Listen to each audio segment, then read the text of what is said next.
بسم اللہ الرحمن الرحیم۔ بہت ہی عزیز بہنوں اور بھائیوں اور میرے ساتھیوں، بہت خوشی ہو رہی ہے مجھے آپ سب کو دیکھ کر یہاں پر، اور ضلعوں کے اپنے اپنے حلقوں کے صحیح نمائندے میں دیکھ رہا ہوں، اور تقریباً سب کو پہچانتا بھی ہوں۔ تو اللہ تعالیٰ کا شکر ہے کہ آپ سب یہاں موجود ہیں، اور آپ نے بھی اور میں نے یہ سب باتیں سنی ہیں۔ تو جس اچھے انداز میں یہ اجلاس ہو رہا ہے، اللہ تعالیٰ کرے کہ اسی طرح اچھے انداز میں، اچھے انتظام کے تحت ہمارے آئندہ بھی جو تقاریب ہیں، جو ہماری میٹنگز ہیں، اسی طرح سے ہوں، اور اسی طرح سے بڑی سیریس طریقے سے گفتگو ہو، پیغام آپ تک اور لوگوں تک پہنچے، اور پھر جو ہے وہ سب کو پتہ لگے کہ انہوں نے کیا کرنا ہے، ان کے ذمے کیا ڈیوٹیاں لگی ہیں جن کو انہوں نے پورا کرنا ہے، اور پھر اس کو پورا کرنے میں، اس کی بجاوری میں وہ کوئی کسر نہ چھوڑیں۔ بڑی تفصیل کے ساتھ مریم نے سارا پروگرام پیش کیا ہے، رانا صاحب نے اس پہ تفصیلی گفتگو کی ہے، اور پھر باقی بھی ساتھیوں نے جو گفتگو کی ہے، میں ان سب کا بڑا مشکور ہوں۔ مجھے بھی پہلے موقع ملا، میں اور شہباز صاحب بھی آپ کی یہ گفتگو سنتے رہے ہیں جب شہباز صاحب آج تو کہ جا رہے ہیں واپس پاکستان، تو اس سے پہلے ہم روم پہ 3-4 میٹنگیں اٹینڈ کر چکے ہیں۔ تو آج کی گفتگو میں حمزہ صاحب نے جو باتیں کی ہیں وہ یقیناً ایک اثر رکھتی ہیں دلوں پہ۔ تو مجھے اپنا غالب کا وہ شعر یاد آ رہا تھا، جب وہ حمزہ صاحب ذکر کر رہے تھے جو ظلم ڈھائے گئے ہمارے اوپر۔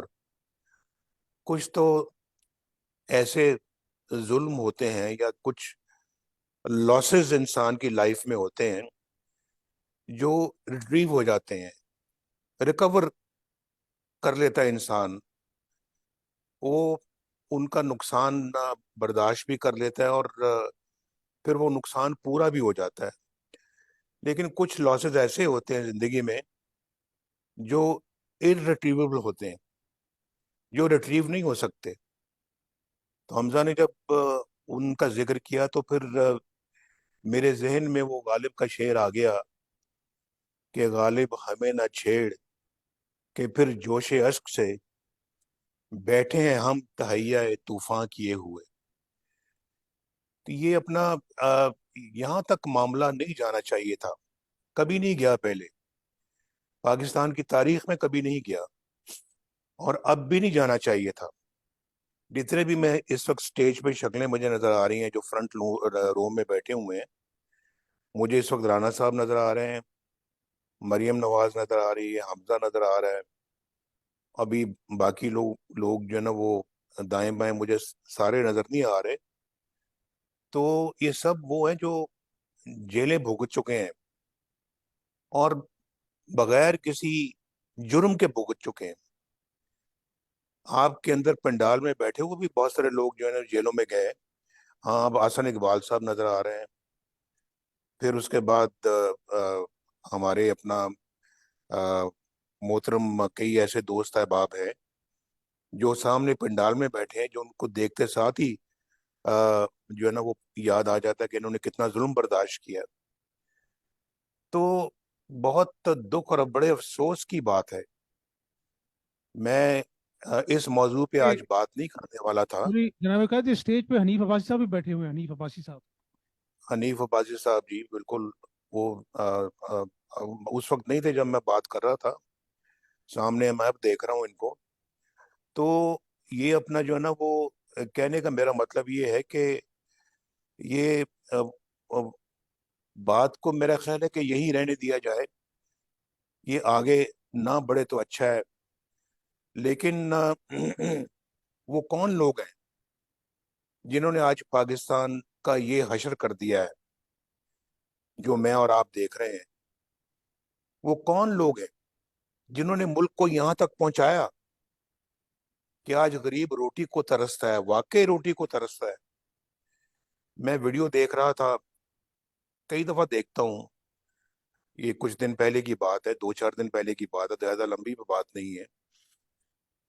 8-8 روٹیاں پیکٹ میں کوئی شخص تقسیم کر رہا ہے، اور یقین مانے میں نے گنا وہاں پہ 100 سے اوپر عورتیں اور کچھ اپنا بچے موجود تھے صرف لائن میں روٹیاں لینے کے لیے.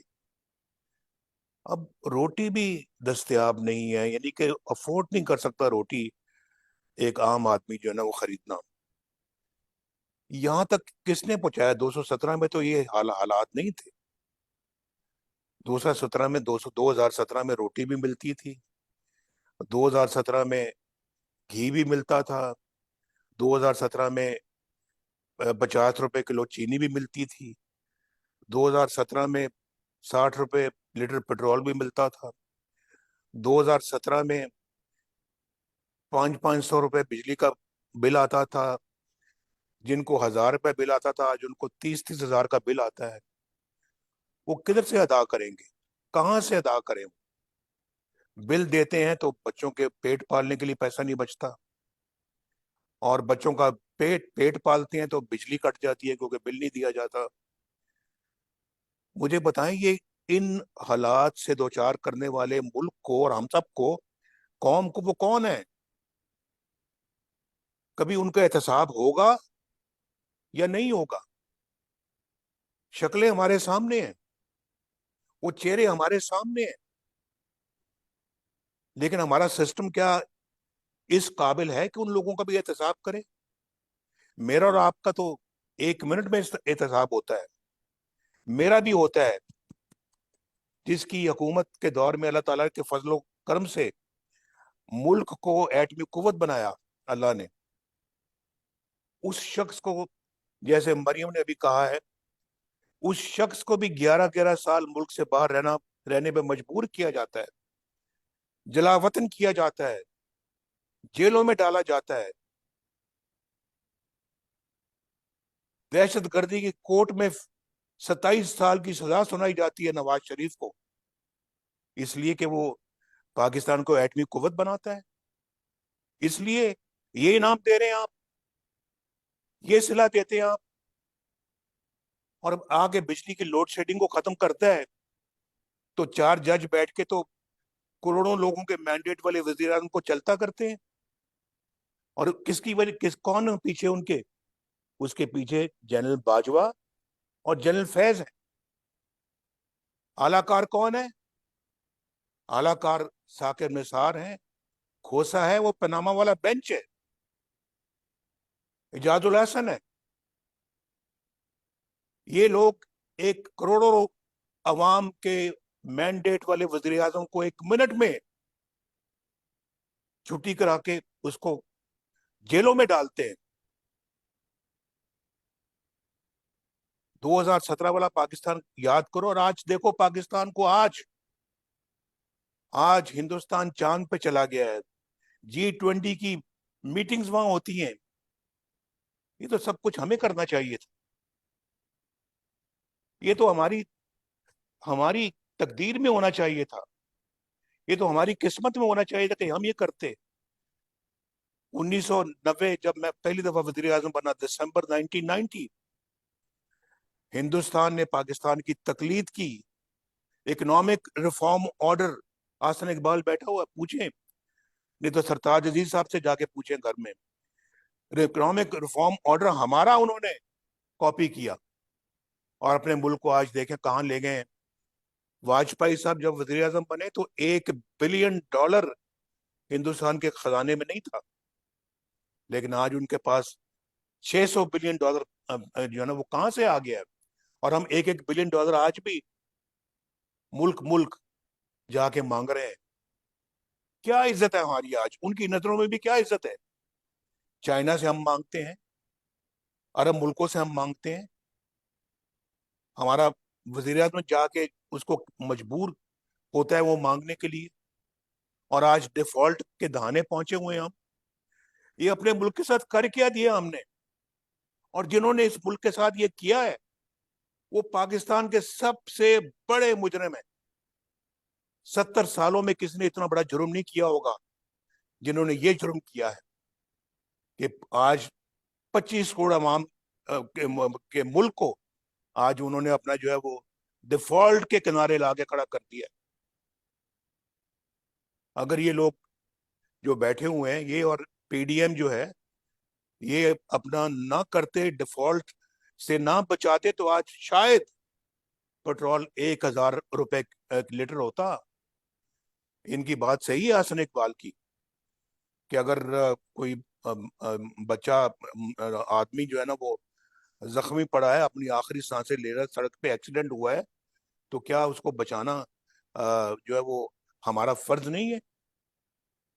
ہم نے بچایا ہے، اپنا پولیٹیکل کیپٹل ہم نے قربان کیا ہے، اور لیکن پاکستان کو بچانے کے لیے ہم نے اہتمام کیا، اس کے لیے اس کی پرائز بھی ہم نے پے کی ہے۔ لیکن اگر ہم نے نیک نیتی کے ساتھ کیا ہے، خلوص کے ساتھ کیا ہے، ملک کے درد کے خاطر کیا ہے، تو انشاءاللہ اللہ تعالیٰ آپ ہی کو اس کا انعام دے گا، اور آپ انشاءاللہ الیکشنوں میں کامیاب بھی ہوں گے۔ یہ میں آپ کو لکھ کر دیتا ہوں اللہ کے فضل و کرم سے۔ جب میں نے کہا تھا میں سب کچھ اللہ پہ چھوڑتا ہوں، تو میرے دل میں ایک خوف خدا تھا اور ایک پاکستان کی محبت کا جذبہ تھا، جس کے تحت میں نے یہ کہا تھا، اور آج بھی محبت کا جذبہ مجھے یہ کہہ رہا ہے کہ اگر سب کچھ ہم نے نیک نیتی کے ساتھ کیا ہے تو اس کا اجر اللہ نے ہمیں دینا ہی دینا ہے، اور انشاءاللہ کامیابیوں کی شکل میں دے گا اللہ۔ یہ میری بات آپ نوٹ کر لیں انشاءاللہ تعالی۔ اور یہ لوگ جنہوں نے ملک کو یہاں تک پہنچایا، یہ کیفر کردار تک پہنچیں گے، یہ بالکل پہنچیں گے۔ یہ وقت کس کی رونق پہ خاک ڈال گیا؟ یہ کون بول رہا تھا خدا کے لہجے میں؟ یہ ذرا مجھے بتائیں نا، آج کہاں ہے وہ؟ کدھر ہے آج؟ وہ خدا سے ڈرو، ڈرو خدا سے۔ ایک باپ کے سامنے اس کی بیٹی کو اس طرح سے گرفتار کرتے اس کی آنکھوں کے سامنے اور جیل میں، اور یہ بتانے کے لیے کہ نواز شریف، دیکھنے کے لیے کہ نواز شریف کی آنکھوں میں آنسو آئے یا نہیں آئے، وہ رویا یا نہیں رویا، وہ تڑپا یا نہیں تڑپا، یہ دیکھنے کے لیے، صرف یہ دیکھنے کے لیے اس کی بیٹی کو گرفتار کر کے لے گئے اس کی آنکھوں کے سامنے۔ اور میں نے کہا مریم کو، میں نے کہا مریم ٹھیک ہے وہ لے آئے ہیں، چلے جاؤ، کوئی بات نہیں۔ مجھے پوچھ رہی تھی، میں اس کو مجھے حیرت ہوئی تھی کہ مجھے پوچھ رہی ہے وقت وہ آگے اوپر لینے کے لیے، تو میں نے کہا بیٹا بالکل حوصلے کے ساتھ جاؤ، مضبوطی کے ساتھ جاؤ، جاؤ، کوئی نہیں، انشاءاللہ اللہ تعالیٰ ضرور سرخرو کرے گا۔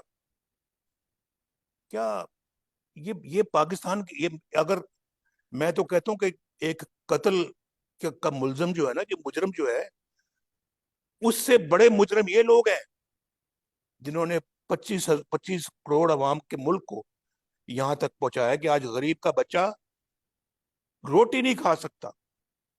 ان لوگوں کو سپیر کرنا جو ہے نا وہ بالکل جو ہے وہ بڑا ظلم ہوگا، اور اپنے آپ سے ہم ظلم کریں گے اگر ان لوگوں کو ہم اپنا سپیر کریں گے۔ یہ لوگ قابل معافی نہیں ہے، یہ نہیں کہ ہمیں بدلے کی تمنا ہے، کو ہمیں انتقام کی کوئی خواہش ہے، کوئی انتقام کی خواہش نہیں ہے، کوئی بدلے کی تمنا نہیں ہے، لیکن میرے ملک و قوم کے ساتھ جو ہوا ہے وہ مجھ سے دیکھا نہیں جاتا۔ ایک ایسا بڑا جرم ہے جس کو خدا بھی کہتا ہے کہ معاف نہیں کیا جاتا۔ جب قوموں کے ساتھ اس طرح کا سلوک کیا جاتا ہے تو پھر قوموں کو معاف نہیں کرنا چاہیے۔ آج قوم کو بھی یہ سمجھنا چاہیے، آج قوم کو بھی اس کا احساس کرنا چاہیے، قوم کو